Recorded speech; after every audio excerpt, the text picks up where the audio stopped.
Diário de uma viajante akáshica, Marvik. No dia 23 de fevereiro de 2023, acessei os meus registros akáshicos. Essa leitura foi conduzida por Alshaton. O tema do acesso foi a reconexão com o fractal da constelação da Baleia, mais especificamente do setor estelar de Tau 7. Marvik, como Alshaton me repassou, foi um humanoide pisciano que nasceu e atuou no terceiro planeta que orbita aquele Sol.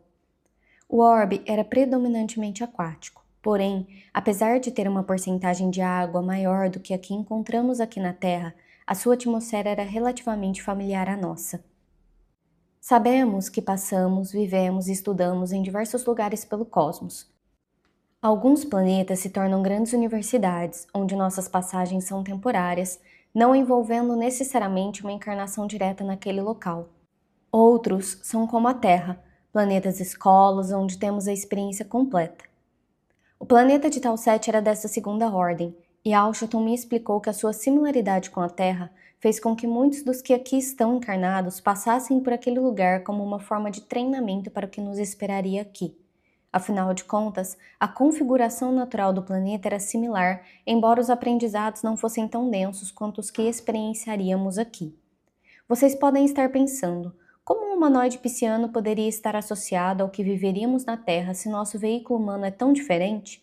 Ora, esqueceram-se do passado de Atlântida e dos povos aquáticos que hoje vivem a partir da 4D superior? Este planeta é muito mais do que os seus olhos são capazes de ver. Marvik tinha uma estrutura biológica cujos traços piscianos predominavam. Escamas arredondadas por todo o corpo, sua pele em tom de azul turquesa, olhos grandes com íris em tom de azul escuro e um leve toque de violeta. Suas pupilas eram na vertical, a esclera dos olhos quase imperceptível. Suas orelhas eram como as de peixe. Em seu pescoço havia guelras, em suas mãos e pés, membranas interdigitais entre os seus 4 dedos.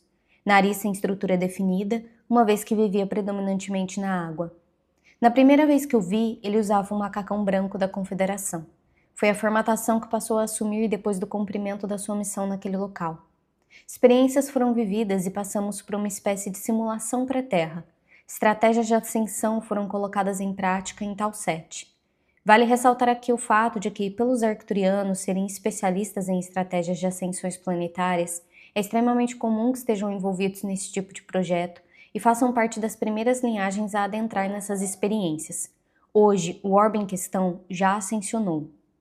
Ainda encarnado, Marvik trabalhou com a virtude da diplomacia, voltando-se para o ensino e a guiança de outras pessoas. A partir dessa leitura e de outras que se seguiram, alguns padrões de minha essência ficaram bem claros para mim. Onde quer que eu esteja, a comunicação, o uso da voz e o diálogo se fazem presentes, independentemente da forma como isso se materializa.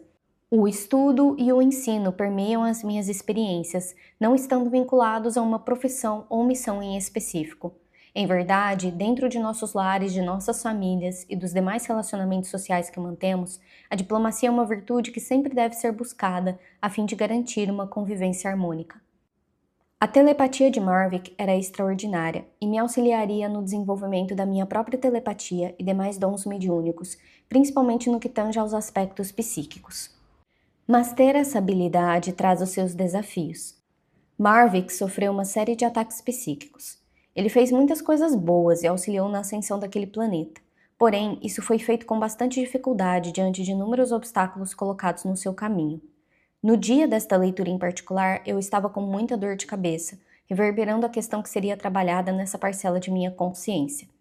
Houve tentativas por parte de forças não confederadas para que o projeto em Tau 7 não fosse finalizado, justamente porque ele serviu de base, entre outras experiências, para o que a Confederação esperava desenvolver no Projeto Terra. O planeta em que estamos é um lugar que permite o cumprimento de nossas missões, resoluções kármicas e auxílio nas prisões de muitos seres não confederados, tudo ao mesmo tempo. A Terra é o palco onde inúmeras peças acontecem concomitantemente. No dia seguinte, em 24 de fevereiro de 2023, um novo acesso viria complementar este. Também conduzido por Alshaton, foi-me explicado a necessidade de trabalhar algo fundamental em termos emocionais. Vejam, interferências em algum nível sempre poderão ocorrer. No entanto, o que nos permite passar por esses desafios é o ato de assumir o nosso poder pessoal, confiar em nós e na ideia de que tudo no universo possui uma função e está no seu devido lugar.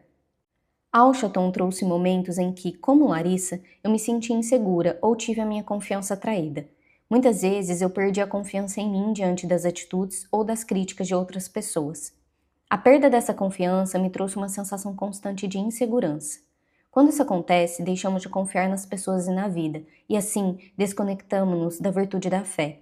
Em essência, eu sou um ser dotado de uma profunda fé. Ao me desligar da fé, eu me perco de mim mesma. Dentro do meu coração e da minha mente existem parcelas, e digo existem, pois esse ainda é um trabalho em progresso, que buscam o tempo todo se sentirem seguras, amadas e acolhidas. Afinal, na maior parte do tempo, eu não recebi isso na minha infância e, por conseguinte, não fui ensinada a fazer por mim. Não havia um exemplo a ser seguido. Meus pais e outras pessoas que me cercavam também não sabiam como fazer isso. E Alshaton reforçou a necessidade de que essa segurança e confiança viessem de dentro de mim. Pessoas traem a nossa confiança, mas isso não significa que devemos deixar de confiar em nós, no mundo ou nas pessoas. Na realidade, isso fala mais sobre as escolhas de cada um dentro do livre-arbítrio que possui. A nós cabe a escolha de como decidimos agir diante disso. Essas situações nos ensinam a ser mais cautelosos, observadores e buscar compreender as circunstâncias e relacionamentos em nossas vidas com mais clareza e consciência. Assim, notamos o que deve ou não permanecer em nossas vidas e se há necessidade de modificações ou reajustes. Alshaton me disse: você não precisa deixar de ser você ou desistir da sua essência pela forma como o outro age. A insegurança e a falta de confiança no outro também geram sobrecarga, porque estabelece-se um padrão de centralização onde não conseguimos delegar.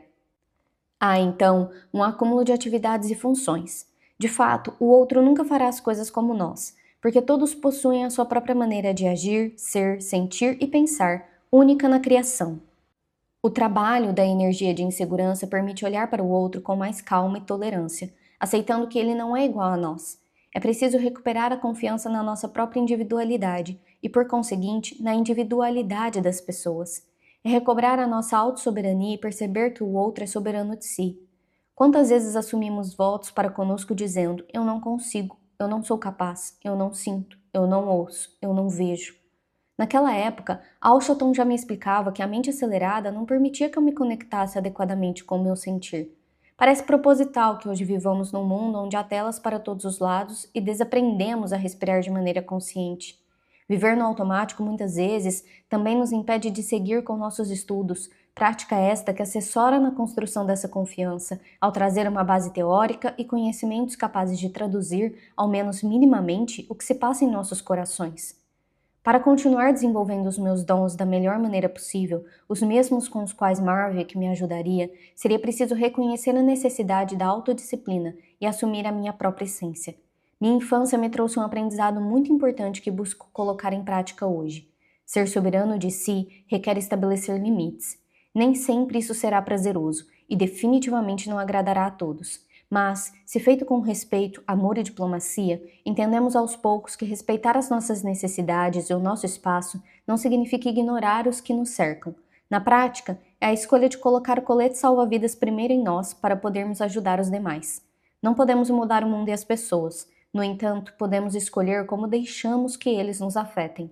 No fundo, somos nós que damos permissão para que o outro entre em nossas mentes. Se focarmos no que verdadeiramente importa, os barulhos ao redor se transformam em ruído branco.